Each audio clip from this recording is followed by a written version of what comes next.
നമുക്ക് ഹിഗ്ഗിറ്റയിൽ വരാം. ഹിഗ്ഗിറ്റ അതിലാണ് ഒരു കുറച്ച് പ്രായമായിട്ടുള്ള ബോൾഡ് ആയിട്ടുള്ള അമ്മ, ധ്യാൻ ശ്രീനിവാസിന്റെ അമ്മയായിട്ടാണ്. അതെങ്ങനെയുണ്ടായിരുന്നു എക്സ്പീരിയൻസ്? അതല്ല, ചെറിയ പ്രായമാണ്, ഒരു 5-6 വർഷം പിന്നോട്ടാണ് ഹിഗ്ഗിറ്റ.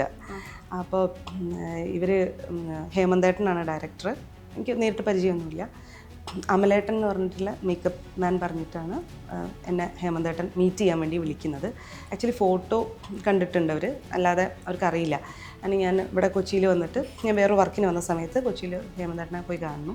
അപ്പോൾ എഡിറ്ററും ഉണ്ട്, ഹേമന്തേട്ടൻ ഉണ്ട്, അസിസ്റ്റൻ്റ് കുട്ടികളും ഉണ്ട്. അങ്ങനെ മീറ്റ് ചെയ്യുമ്പം ഹേമന്തേട്ടൻ ചോദിച്ചാൽ, അപ്പോൾ ഞാൻ കുറച്ചുകൂടി മെലിഞ്ഞു പോയി, ഫോട്ടോയിലിനേക്കാളും കുറച്ചുകൂടി മെലിഞ്ഞു. ഒരു നാടകം ചെയ്തിട്ട് ഭയങ്കരമായിട്ട് മെലിഞ്ഞു.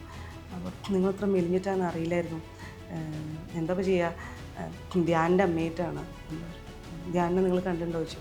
ഇപ്പം കണ്ടിട്ടുണ്ടോ ചോദിച്ചു. അപ്പം കുറച്ച് തടിച്ചിട്ടാണ് അതിൽ ധ്യാനിരിക്കണേ. ഞാൻ പറഞ്ഞു അവൻ അച്ഛനെ പോലെയാണെന്ന് പറഞ്ഞു. അല്ലാതെ വേറെ ഒന്നും പറയാൻ പറ്റില്ലല്ലോ.